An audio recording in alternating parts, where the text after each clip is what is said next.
ஏக இறைவனின் சாந்தியும் சமாதானமும் நம் அனைவரின் மீதும் உண்டாவதாக. எல்லா புகழும் இறைவன் ஒருவனுக்கு. நம்ம தொடர்ந்து தினமுமே படிப்பினை தரக்கூடிய நிகழ்வுகளை பார்த்தோம். இப்ப பாத்தீங்கன்னா இந்த புனிதமிக்க ரஜப் மாதத்துல ஒரு முக்கியமான விஷயத்தை பத்தி எல்லாரும் பேசி கொண்டிருக்கிறாங்க. அது என்னன்னு தெரியுங்களா? அதுதான் மதீனாவுல போகிறதுக்காக கிளம்பி போன ஹாஜிகள் என்னன்னாங்க, சஹீதானாங்க. அவங்கள பத்தி இப்ப பேசுறாங்கன்னு பாத்தீங்கன்னா, நம்ம இப்ப இந்த சமீப காலத்துல இந்த ஒரு 15-20 நாளைக்கு முன்னாடி அதுதான் ஒரு முக்கியமான செய்தியா இருந்துச்சுன்னு நமக்கு தெரியும். அவர்கள் என்ன பண்ணாங்கன்னா, இந்தியால இருந்து கிளம்பி போயிருந்தாங்க. கிளம்பி போனவங்க பாத்தீங்கன்னா ஒரே குடும்பத்தை சேர்ந்து 18-19 பேர் என்ன பண்ணியிருந்தாங்க, அதுல உம்ரா செய்ய போயிருந்திருக்காங்க குடும்பத்தோட சேர்ந்து. அப்போ பாத்தீங்கன்னா மெக்கால எல்லா வேலையும் முடிச்சுட்டு மெதினாவுக்கு வந்துட்டு இருந்தாங்க. அப்ப நடுவுல இருக்கக்கூடிய பாதையில எதிர்பாராத விதமாக பாத்தீங்கன்னா தீ விபத்து ஏற்பட்டு உள்ளக்குள்ள இருந்தவங்க எல்லாருமே உயிரிழந்தாங்க. அதுலயும் ஒரே குடும்பத்தை சேர்ந்து 18-19 பேர் உயிரிழந்தாங்க. அதுல பிஞ்சு குழந்தைகளே பாத்தீங்கன்னா சின்ன சின்ன குழந்தைகள், ஒரு சின்ன சின்ன ஸ்கூல் சிறுவர்கள் சிறுமிகள்னு சொல்லியே ஒரு 9 பேர்லாம் இருந்தாங்க. அல்லாஹ் அக்பர். அவர்களை நினைக்கும் போது அந்த நேரத்துல நமக்கு ஒரு கஷ்டம் இருந்தாலும் அதே நேரத்துல அவர்கள் அல்லாஹுடைய பாதையில அவனுடைய வீட்டுக்கு போனவங்க. அதனால அவர்களுக்கு அல்லாஹ் சஹீதுடைய அந்தஸ்து கொடுத்துருக்கான்.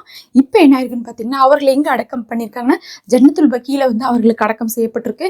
அதனால பாத்தீங்கன்னா இப்ப எல்லாரும் போயிருக்காங்கல்ல உம்ராக்கு போனவங்கலாம், அவங்கெல்லாம் என்ன பண்ணிருக்காங்க, சரி நம்மளை மாதிரி ஒருத்தவங்க உம்ராக்கு வந்தவங்க இப்படி சஹீதாயிருக்காங்க, அடக்கம் செய்யப்பட்டிருக்காங்கன்னு சொல்லிட்டு அவர்களுடைய கபர் ஜியாரத்தை பார்க்க இப்ப உம்ரா போறவங்க எல்லாருமே போயிட்டு இருக்காங்களாமா. இந்த நிகழ்வு ஆரம்பிச்சதுல இருந்து கொஞ்சம் கொஞ்சமா போய் இப்ப வர்றவங்க எல்லாருமே அங்க போகிறதுவே ஒரு பழக்கமாவும் போய் பார்த்துட்டு அவங்களுக்காக துவா செய்ய போயிருக்காங்க. பாருங்க, நம்ம ஒரு சாதாரண மௌத்துக்கும் ஒரு சஹீதுடைய அந்தஸ்துக்கும் எவ்வளவு வித்தியாசம் பாருங்க. நமக்கு அங்க இருக்கக்கூடிய மண்ணுல நமக்கு மௌத்து கிடைக்கிறதும் அங்க அடக்கம் செய்யப்படுவதும் நபி ஸல்லல்லாஹு அலைஹி வஸல்லம் அவர்களுடைய குடும்பத்தினர்கள் இன்னும் சஹாபாக்கள் இருக்கக்கூடிய ஜன்னத்துல் பக்கீல நமக்கு இடம் கிடைக்கிறதே பெருசு. அதுல பாத்தீங்கன்னா இடமும் கிடைச்சு அவர்களுக்கு, அது இல்லாம வரக்கூடிய ஹாஜிகள் எல்லாருமே பாத்தீங்கன்னா எல்லாருமே கபூர் ஜியாரத் பண்றாங்க, எல்லாருமே அங்க போயிட்டு வராங்க, எல்லாருமே அவர்களை பத்தி பேசுறாங்க, துவா செய்யறாங்க. எத்தனை பேர் ஏன்னா ஜன்னத்துல் பக்கி எல்லாருமே போவாங்க. எல்லாருமே பாத்தீங்கன்னா மதீனாக்கு போறவங்க அங்கெல்லாம் போகணும்னு சொல்லிட்டு போவாங்க, சலாம் சொல்லுவாங்க, சஹாபாக்களுடைய கபர்களை பார்ப்பாங்க. அங்கதான் இவங்களும் அடக்கம் செய்யப்பட்டிருக்கறதுனால இவர்களுக்காகவும் எல்லாரும் பேசுறாங்க, துவா செய்யறாங்க. அப்படிங்கும் போது எவ்வளவு பெரிய அந்தஸ்து அல்லாஹ் கொடுத்துருக்காங்க பாருங்க. ஒரே நேரத்துல அத்தனை மௌத்து எல்லாமே அல்லாஹ்வை நோக்கி போனாங்களே, சின்ன குழந்தைகளா இறந்துட்டாங்களே அப்படின்னு சொல்லிட்டு என்னென்னமோ நிறைய பேர் பேசிட்டு இருந்தாங்க. அப்புறம் சிலர்லாம் இதை தேவையானலாம் கேட்டுட்டு இருந்தாங்க. ஏன்னா இதனாலதானே இப்ப அதுக்காக போய் தானே இப்படி இறந்துட்டாங்க, கடவுள்லாம் போகக்கூடாது, நம்ம இப்ப நவீன உலகத்துல கூட இப்படி இருக்கீங்களான்லாம் சிலர்லாம் தெரியாம பேசிட்டு இருந்தாங்க.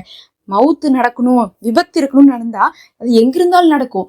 ஒரு பஸ்ல போய் 100 பேர் இறந்தவங்க எல்லாம் பாத்தீங்கன்னா சும்மா ஸ்கூலுக்கு போனாலும் நடக்கும், ஃபங்க்ஷனுக்கு போனாலும் நடக்கும், டூருக்கு போனாலும் நடக்கும், அதுக்கு பாத்தீங்கன்னா ஹஜ் பயணம் போனாலும் நடக்கும். அதுக்கும் இதுக்கும் சம்மந்தம் இல்லை. ஆனா என்ன சொல்றாங்கன்னா, நிறைய பேர் ஏதோ அதுக்கு போனது மாதிரிதான் இது நடந்துச்சு, ஏதோ ரொம்ப ஆபத்தான ஒரு விஷயத்த போய் செய்ய போய் அதனால ஒரு மவுத்து நடந்த மாதிரி நிறைய பேர் பாத்தீங்கன்னா தவறுதலா பேசினாங்க. முக்கியமா நான் முஸ்லீம் அப்படி பேசியிருந்தாங்க. அதுக்கு பல முஸ்லீம்களும் பதிலடி கொடுத்திருந்தாங்க. அது எப்படி நீங்க அப்படி சொல்லுவீங்க, டெய்லி இந்த ஆக்சிடென்ட் நடந்துட்டு இருக்கு, அப்ப அதை நீங்க அப்படி சொல்ல முடியுமான்னு சொல்லிட்டு என்ன பண்ணியிருந்தாங்க, பேசியிருந்தாங்க. பாருங்க, இவர்களுக்கு அப்படி ஒரு அங்க போயிருக்க நேரத்துல அவங்க குடும்பத்துக்கு கூட அவங்க திரும்பி வர முடியாத மவுத்து சந்திச்சு அங்கேயே அடக்கம் செய்யப்பட்டாலும் அவர்களுக்கு பல ஹாஜிகளுடைய துவாக்கள் கிடைச்சிருக்கு. சஹாபாக்கள் அடக்கம் செய்யப்பட்ட இடத்துல அடக்கம் செய்யக்கூடிய வாய்ப்பு கிடைச்சிருக்குது. நிச்சயமாக ஒவ்வொரு சிரமத்துக்கும் ஒரு லேஸ் அல்லாஹ் வச்சுட்டே இருக்கான். அவர்களுக்கு ஒரு சிரமம் வந்தாலும் அவர்களுக்கு பெரிய லேசை தான் அல்லாஹ் கொடுத்துருக்கான். இது அவர்களுக்கு கிடைச்ச துரதிர்ஷ்டம் கிடையாது, அவர்களுக்கு கிடைச்ச அதிர்ஷ்டம் தான் சொல்லணும்.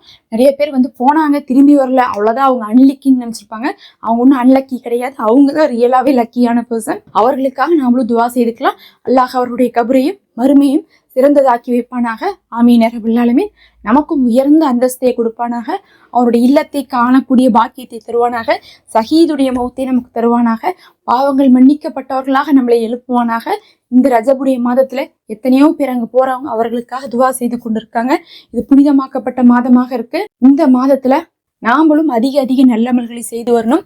அல்லாஹ் நல்ல நசீபாக்குவானாக. ஆமீன் ரப்பல் ஆலமீன். அஸ்ஸலாமு அலைக்கும்.